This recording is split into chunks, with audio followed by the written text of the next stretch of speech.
We have a panel of 3 residents who've lived inside the drilling boom.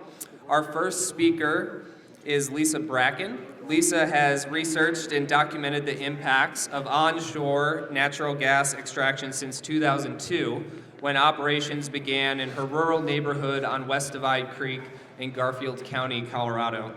In 2004, the largest onshore natural gas blowout in the U.S. occurred during a fracking operation on West Divide Creek, and it continues today, as chronicled on her website, journeyoftheforsaken.com.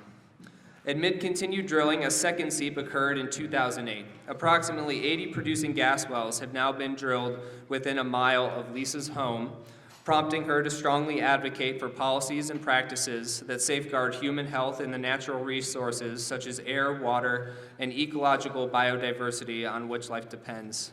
Please welcome Lisa Bracken.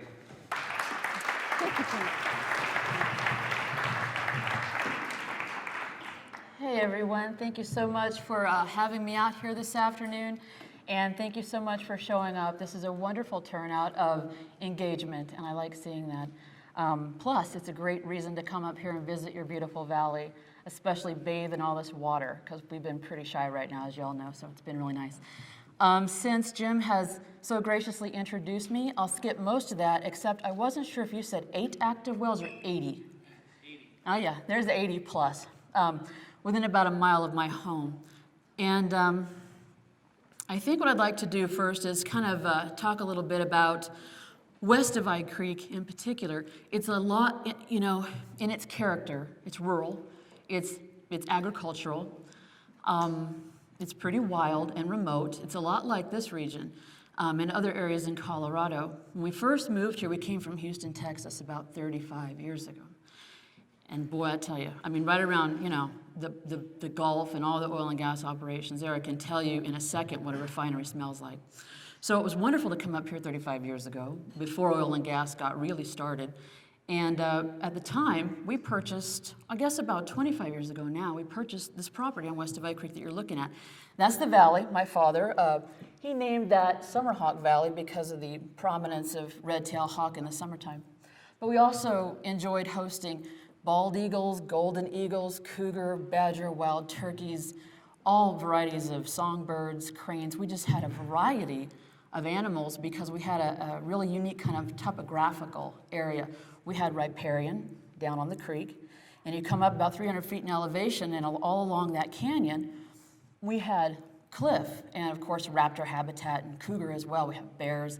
And then you go up onto the plateau, and we have grasslands, and we have pine and cedar meadows, so we hosted also deer and elk and large game.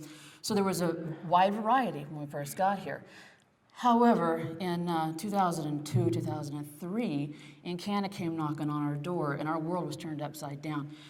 And so the story I'm going to share with you is a little bit about what our land looked like before they got here, what happened when the impacts began, because unfortunately, very little has changed by way of regulation to protect the environment and to protect the people.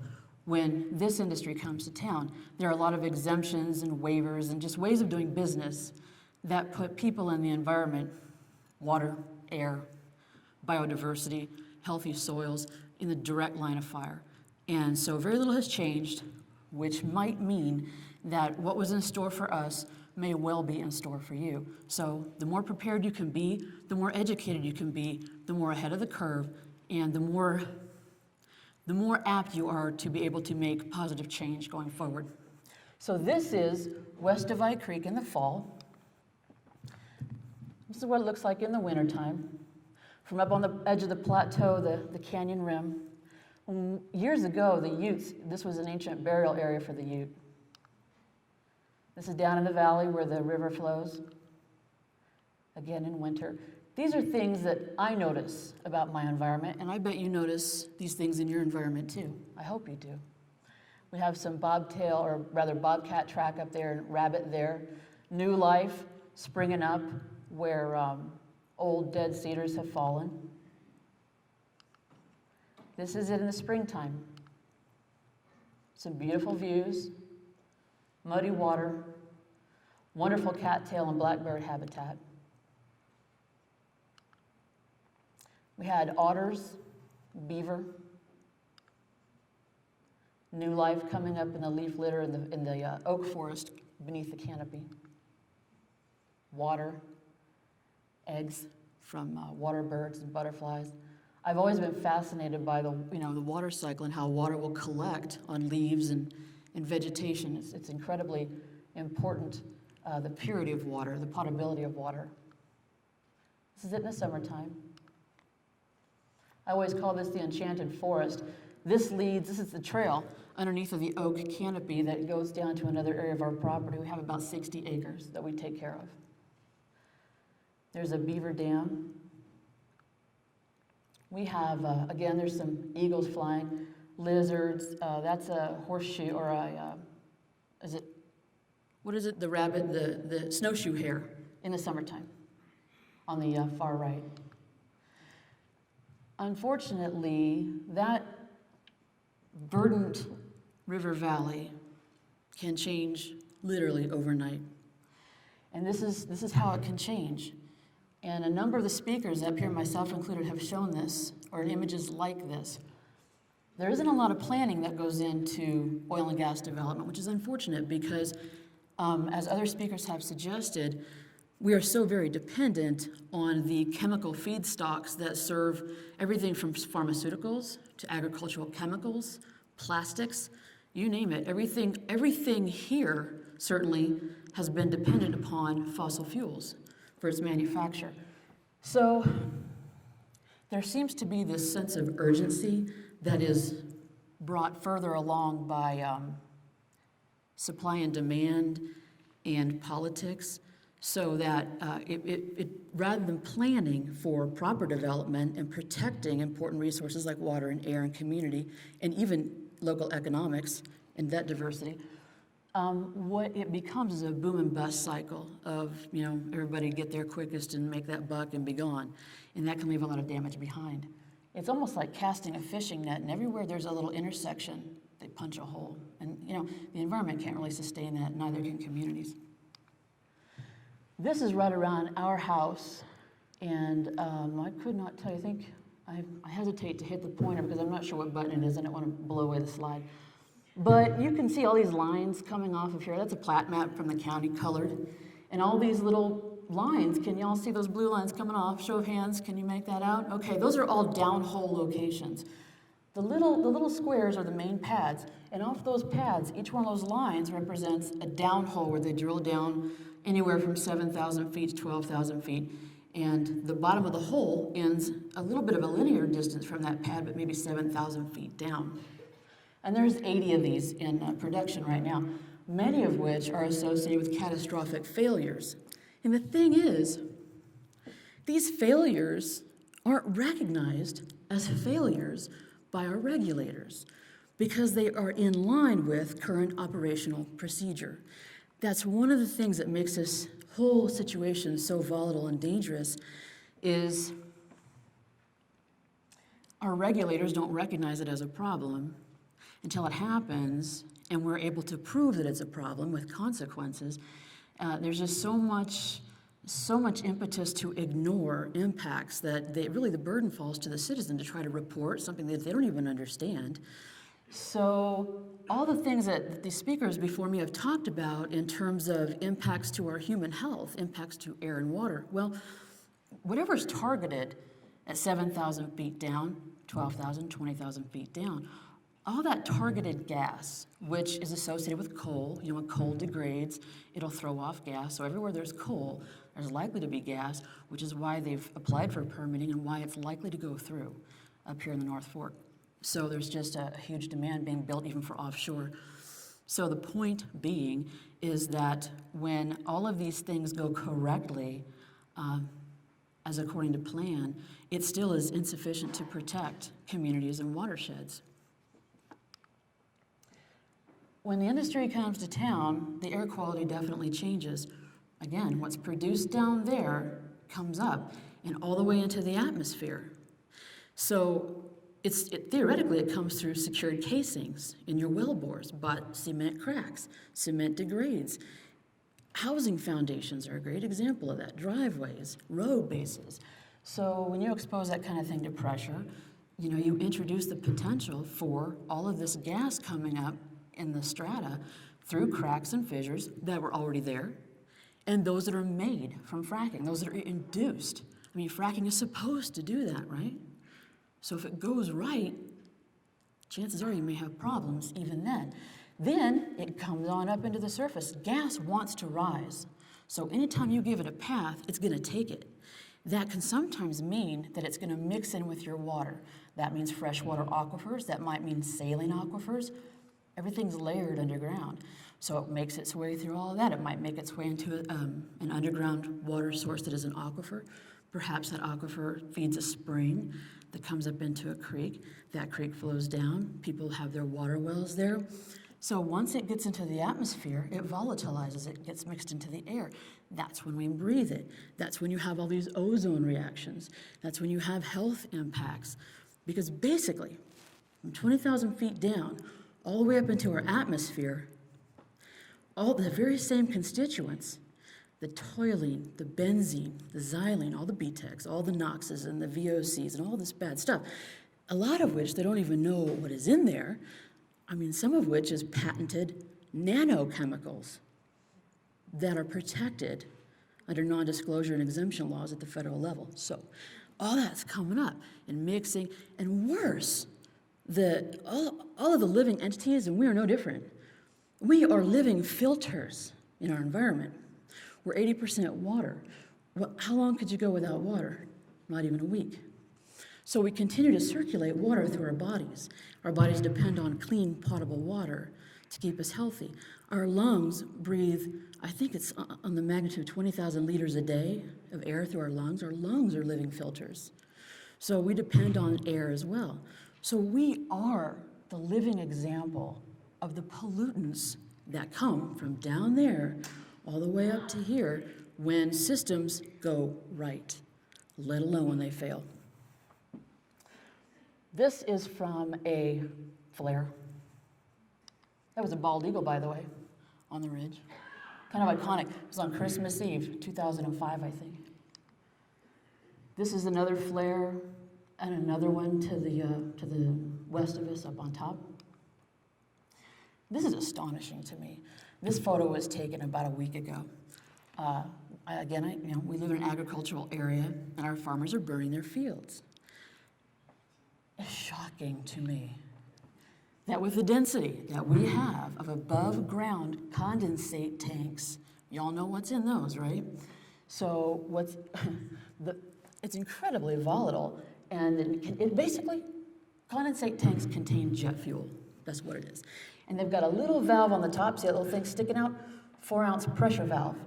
When the pressure begins to build because the tanks and the heat and all the volatiles start to combine and swell, those things put off voluminous clouds of combustible, volatile chemicals, a lot of which we're breathing, none of which is really visible unless you have an infrared camera, but then you can see it.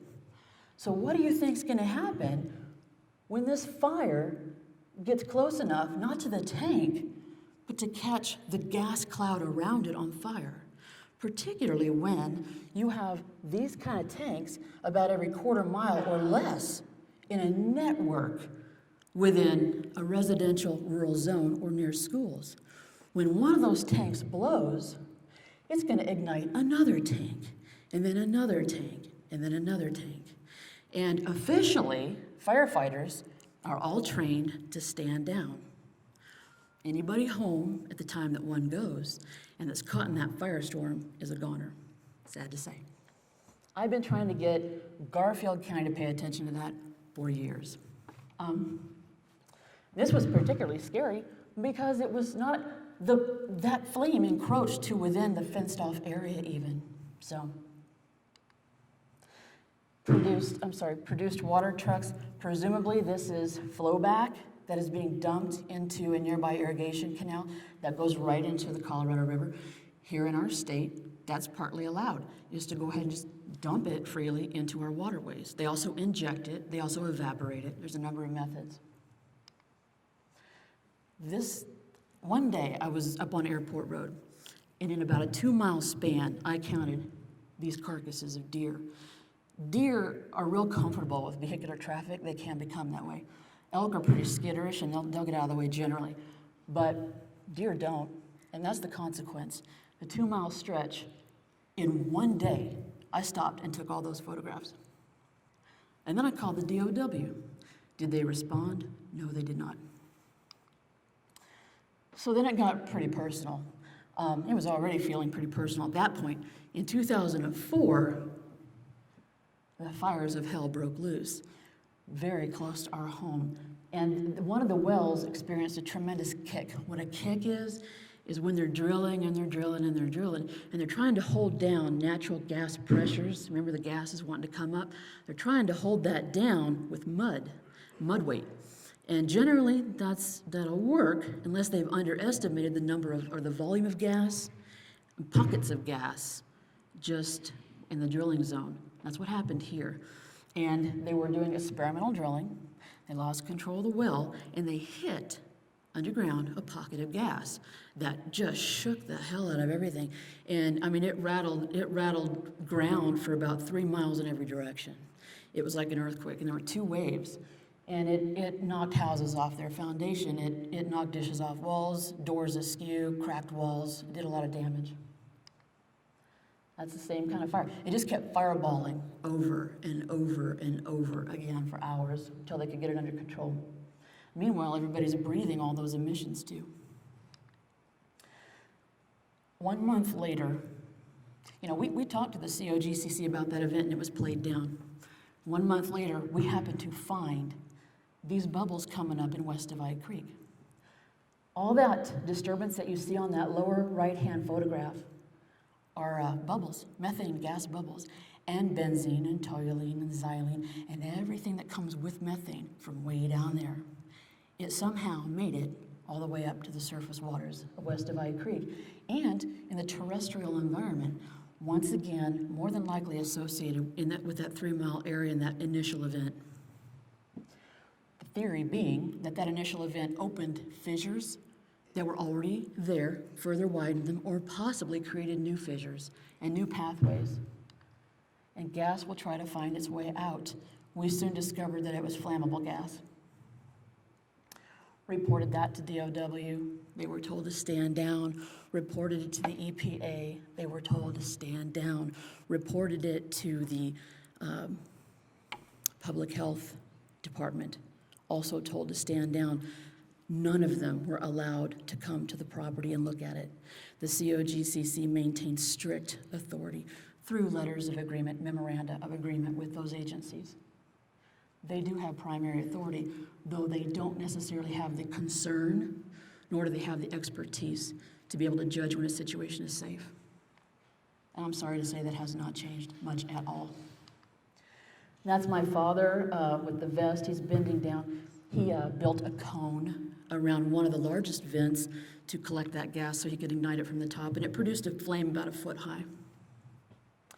When this happened, we had a major exodus of wildlife from the property. As you might imagine, they did a 1-day air sampling and found propane in the air at elevated levels. They found extraordinarily high levels of benzene in the water at that time. And they were scrambling to try to, basically it was a PR scramble. And some technical errors were made by, they might be seen as technical errors today by staff and higher administration policymakers, because some information came out on this case that has subsequent in other situations very similar to this been incredibly quieted. This is the only case that I'm aware of that is still active, because I'm making sure it stays active until the truth comes out. But it is one of the only cases I'm aware of where that is going on. And the truth keeps coming forward and getting more and more difficult to bury. These are some of the effects that we saw. It happened again in 2008. Now in 2004, what they tried to do to correct the problem was re-cement what they thought was a bad well.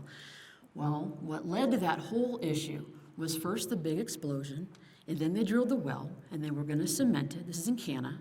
They lost cement. The wet cement that they used to seal that well bore just slid off somewhere. Aquifer? Fault? Nobody knows. But instead of fixing it, they fracked it. And when they fracked it, we had all that gas coming up in the creek. So the solution was to re-cement it, but that didn't stop the seepage. It stopped a lot of it, but not all of it. And the COGCC is loath to discuss that fracking may indeed have been more involved than they'd like to admit. In 2008, it happened again, and these are some of the same symptoms we saw in 2004. We saw it again in 2008 in the creek environment. I don't know if you can make this out, but it looks like an oil slick on the water. It really isn't. What it is a biofilm. It's a mat of bacteria that collects to consume the methane, and it looks a lot like an oil slick, but if you draw a stick through it, it'll break apart, and it'll stay that way. Like a film can develop on iced tea if it sets out for a day or two. If it's oil, it'll quickly kind of coalesce and swirl and come back together. We had an algae bloom. A lot of these things are associated with a lack of oxygen in the environment. Methane will dehydrate. It will kill trees because it will dehydrate the roots, and it will also suffocate things. It will displace the oxygen. These little holes in the upper right, these are little vent holes that we began to see in the mud banks. That's where gas is coming up consistently enough to bring small sediments up and show that there's a hole there. Where you have methane coming into an aquatic environment, again, it creates a low oxygen place. And crawdads are some of the first to go, and frogs will be the first, and fish, to show you what's wrong.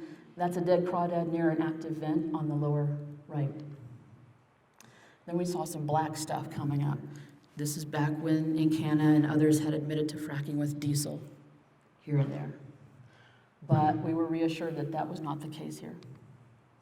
This is a nasty orange biofilm that kind of forms. It's an iron-reducing bacteria. So this slimy, nasty stuff is working to reduce components of methane, and it produces an iron type of precipitate in the environment.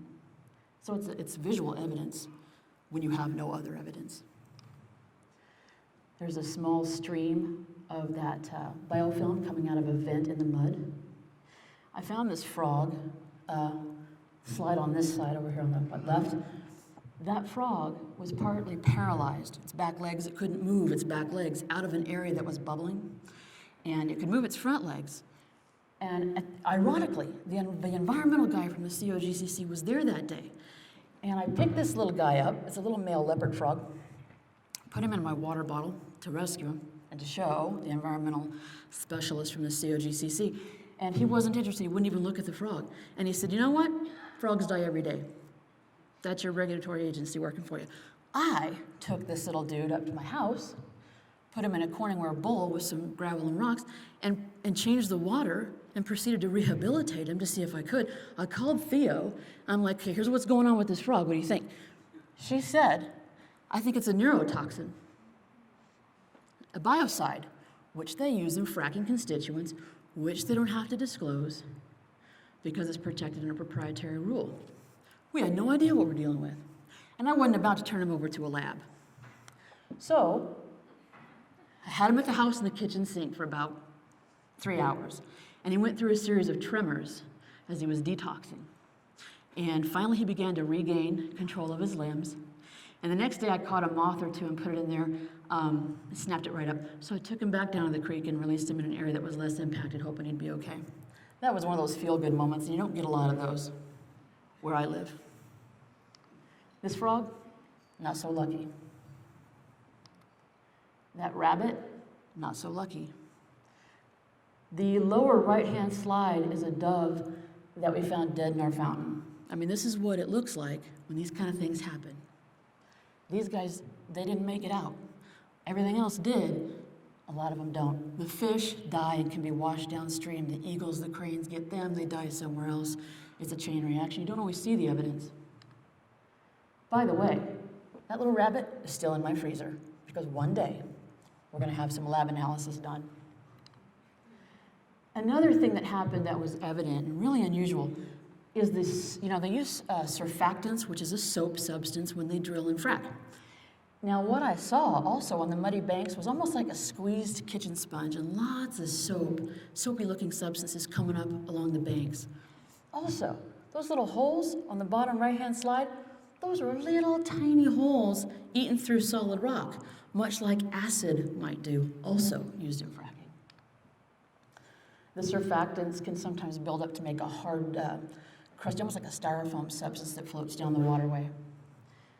Lower right-hand slide, more of that orange iron-reducing bacteria, more biofilm. And man, you know, every time I report this stuff to the state, they huddle with industry, and they deny everything. But all of a sudden they say nothing's related to oil and gas. We don't know what this is, but it's not us. And ironically, they issue these little notices to operators that say, okay, from here forward, you're going to do it this way.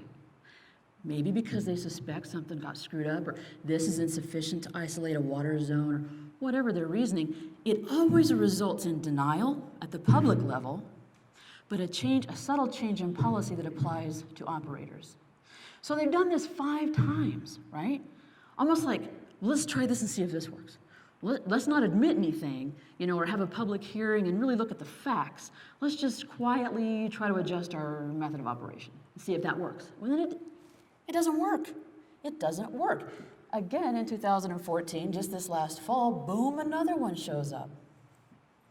And you know what? They haven't even come out to take a look at this one.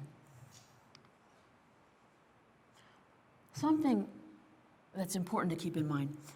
Wetlands make up 2% of Colorado's landscape. Yet that 2% serves 75% of our species. Now, if you had $100 and you took $2 out of that $100, how far would that get you? Not far, right? But with water, there's a different value at play. Just that 2% of our total landscape supports 75% of life in this state. And that includes us. You ever notice how cities kind of build along water courses so that it can serve agriculture? It's very, very important to us too. The Gunnison watershed cannot speak for itself. You can find all this and more than you ever wanted to know about fracking or what kind of a risk it might pose to you on a website. I haven't updated it in a while because frankly, all this made me crazy for about 3 years. And I'm still recovering. But I'm also pursuing science very, very hard at very high levels across a broad front because this truth has to be shared. What caused this and why it's happening in other areas like Wyoming, like Pennsylvania, like Virginia and Texas, and even in Europe. The truth about this has to come full circle, and people need to know. That's why it's tragic what's happened to West Divide Creek, but it's going to benefit the world. It already has. France's parliament several years ago reviewed what went on here and how it was regulatorily buried and denied, and they banned fracking in that country. They were the first country to ban it, and rightly so, I believe, because in Europe, they have a precautionary rule generally. And what that means is corporations who have personhood here in the United States and act as if they were a person with personal values, in Europe, they have to prove the safety of any proposed new methodology. They don't just whip it out there, pass the risk on to the public, and then deny any impacts while they rake in the money. But that's how we do it in America.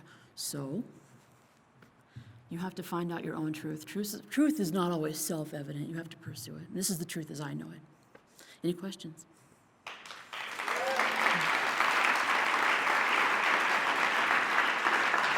Thank you. Okay, Jim says we can take 2 or 3 if anybody has any questions. Yes. You said something about dumping some of that being okay. Yeah. It's really, it's. Oh, I'm sorry, yes, absolutely. Phyllis, is that right? Phyllis asked, you know, I had mentioned something about dumping produced water, wastewater into waterways, and she asked me to explain more. It's part of a suite of approaches that the state has adopted to deal with wastewater. They don't always disclose. I mean, theoretically, there should be a discharge permit in place and a variety of accountability measures at the state level, but I don't have a lot of faith in the state right now because generally you have to have enforcement behind policy, otherwise it's just good advice. That's been echoed to me back from the EPA even. You can have all the policy you want, but if you don't have enforcement, you don't have budget, you're not going to really get too far with that. So they rely on self-reporting, self-policing, and dumping into rivers and streams. It's going to depend also on what kind of class, how that water course is classified. Is it agricultural? Does it serve domestic? Is it recreational or industrial use? So these things all factor into how much a certain water course can accept. You know, but also evaporating, creating big pits and evaporating that off, and then burying the sludge or burning it, flaring, that's another, dehydrating it. Also injecting it underground is another issue, which is causing earthquakes in a number of regions in this country.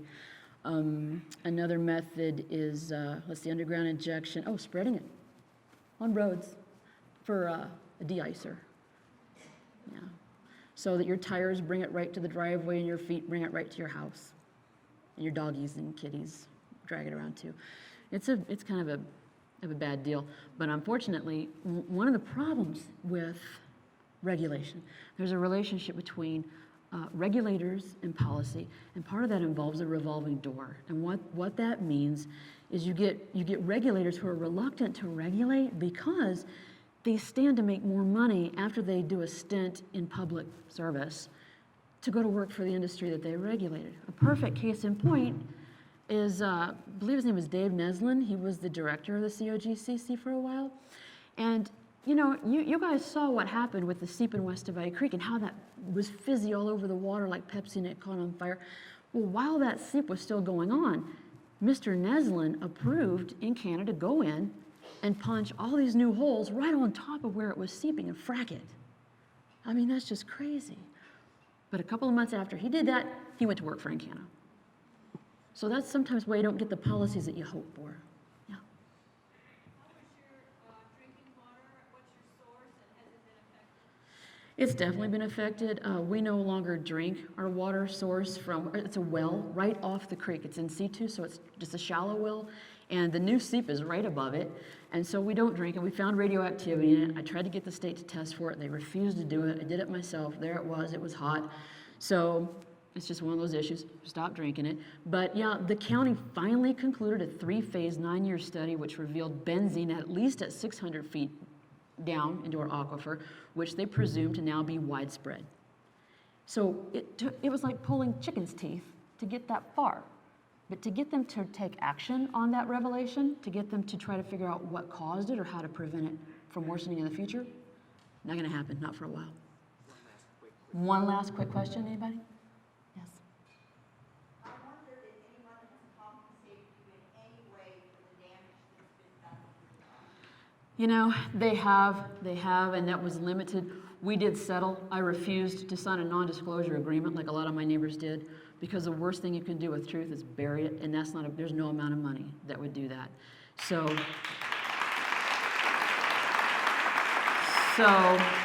that is what I mean. I am totally dedicated to making sure this doesn't happen anywhere else, because we can live without gas. There is alternatives. We cannot live without water, and we can't fix it.